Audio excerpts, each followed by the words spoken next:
ನಮಸ್ಕಾರ ಸ್ನೇಹಿತರೆ, ನಾನು ಗಣಪತಿ ಅಗ್ನಿಹೋತ್ರಿ, ಆರ್ಟಿಸ್ಟ್. ಬೆಂಗಳೂರಿನ ಚಿತ್ರಕಲಾ ಪರಿಷತ್ತಿನ 4 ಗ್ಯಾಲರಿಗಳಲ್ಲಿ ನಮ್ಮ ಕಲಾವಿಸ್ತಾರ ಕಲಾ ತಂಡದ 5 ಮಂದಿ ಕಲಾವಿದರ ಕಲಾಕೃತಿಗಳು ಪ್ರದರ್ಶನ ಆಗಿದೆ.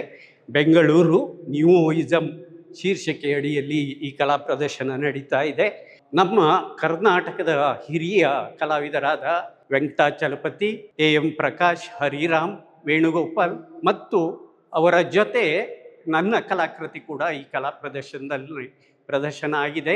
ಈ ಕಲಾ ಪ್ರದರ್ಶನದಲ್ಲಿ ನಾನು ಹುಟ್ಟಿ ಬೆಳೆದು ಬಂದಂತಹ ವೆಸ್ಟರ್ನ್ ಘಾಟಿನ ಒಂದು ತುಂಬ ಅಪರೂಪದ ಒಂದು ಮಶ್ರೂಮನ್ನು ಇಟ್ಕೊಂಡು ಅಧ್ಯಯನ ಪೂರ್ವಕವಾದ ಒಂದು ಕಲಾಕೃತಿಗಳನ್ನು ರಚಿಸಿದ್ದೀನಿ. ಆ ಕಲಾಕೃತಿಗಳು ಇಲ್ಲಿ ಪ್ರದರ್ಶನ ಆಗಿದೆ. ಈ ಕಲಾ ಪ್ರದರ್ಶನಕ್ಕೆ ತಾವು ಬಂದು ಕಲಾಕೃತಿಗಳನ್ನು ನೋಡಿ ನಿಮ್ಮ ಅಭಿಪ್ರಾಯಗಳನ್ನು ಹಂಚಿಕೊಳ್ಳಿ. ಕಲಾ ಪ್ರದರ್ಶನ ಮಾರ್ಚ್ 29 ತನಕ ಇರುತ್ತೆ. ತಪ್ಪದೇ ಒಂದು ಗ್ಯಾಲರಿ ವಿಸಿಟ್ ಮಾಡಿ ನಿಮ್ಮ ಅಭಿಪ್ರಾಯವನ್ನು ನಮ್ಮ ಜೊತೆ ಹಂಚಿಕೊಳ್ಳಿ ಅಂತ ಕೇಳ್ತೀನಿ. Thank you.